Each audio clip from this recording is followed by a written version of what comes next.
국민들은 마음은 이 오만한 정권, 독재화된 검찰 정권에 대한 심판이라고 봅니다. 지난 1년 6개월 동안 정말 우리가 좀 전에도 말씀했지만 안전에 있어서 정말 이렇게 무책임하고 무능하고 이런 정권을 본 적이 우리가 없습니다. 그래서 국민들의 안전이 완전히 내팽개쳤죠. 우리가 모두가 기억하고 있듯이 정말 수많은 국민들이 그렇게 어이없이 죽어갔죠. 그러나 아무런 대책이 없고 계속해서 반복적으로 같은 일이 일어나고 있는 상황에 이미 윤석열은 대통령으로서의 자격이 없다라고 보는 것이죠. 그것이 국민들의 마음이라고 봅니다. 외교에 있어도 지나치게 한미일에 의존하는 외교, 한미일 동맹에 의존하는 외교인데요. 우리가 미국과는 동맹이지만 일본과의 동맹은 극구 우리가 거부해왔던 게 역대 정권의 일이었습니다. 그래서 이번에 한미일이 캠프 데이비드에서 모였을 때도 그리고 그런 협약이 만들어졌을 때도 국민들 중에 좀 이상하다 이런 생각하는 사람들이 많이 있었습니다. 심지어 바이든은 어마어마하게 강력해 했고 70년 만에 미국의 외교 성과라고 이야기했다고 전해지고 있습니다. 그만큼 이번 윤석열 정부의 외교는 오히려 대한민국의 국익을 위협하는 외교가 되고 있다는 걸 상식 있는 사람이면 양식 있는 사람이면 다 알고 있습니다. 외교는 우리의 국익을 위해서 하는 것입니다. 미국과의 동맹은 70년 동맹은 우리가 다 인정하고 또 그것이 우리에게 큰 도움이 되어 왔던 것도 사실입니다. 그러나 거기에 일본을 끼워 넣는 것은 우리에게 엄청난 위험이 있다는 것을 모두가 알고 있는 것이죠. 그 외에도 윤석열의 외교는 대한민국의 리스크를 높이는 외교가 되고 있고 비용을 아주 많이 지출하는 외교가 되고 있어서 국민들의 걱정이 많죠. 심지어 취임하고 지금까지 외교라는 미명하에 얼마나 외국을 자주 갔습니까? 정말 거의 2달에 한 번? 아니 1달에 한 번? 너무 자주 가서 지금 헤아리 봐야 될 정도입니다.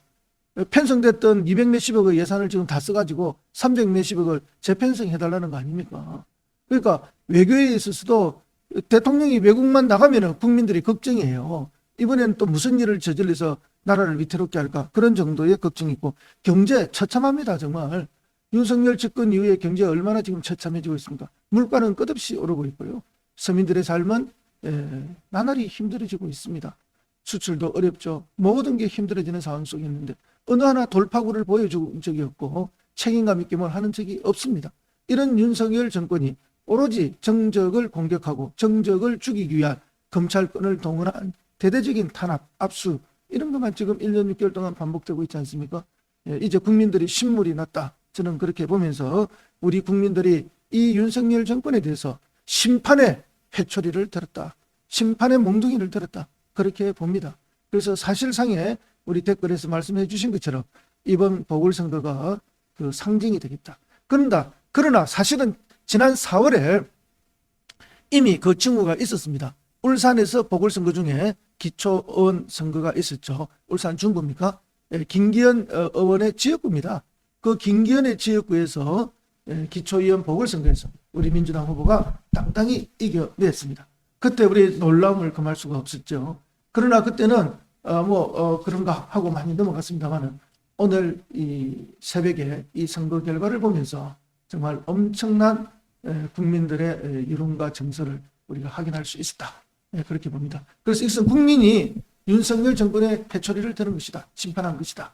우리 국민의 승리다. 그렇게 보는 것이죠. 이재명 대표의 말씀처럼 우리 민주당의 승리로 착각하면 안 된다. 우리 민주당이 승리하기 위해서는 그 무서운 국민의 회초리를 무수하면서 우리가 국민들로부터 신뢰받을 수 있게 앞으로 남아있는 6개월을 정말 잘 해나가야 한다.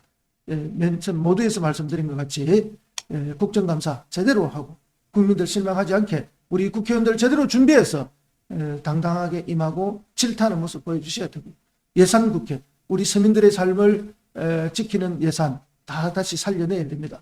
그렇게 해서 야당의 역할, 민주당의 역할 제대로 하고 연말 연초에 국회의원 선거를 대비한 선대위 잘 구성해내서 정말 공정하고 혁신하는 민주당을 보여줌으로써 우리 이재명 대표의 리더십을 공고히 한 그런 총선을 통해서 압승할 수 있도록 해야만 한다는 것을 말씀드립니다.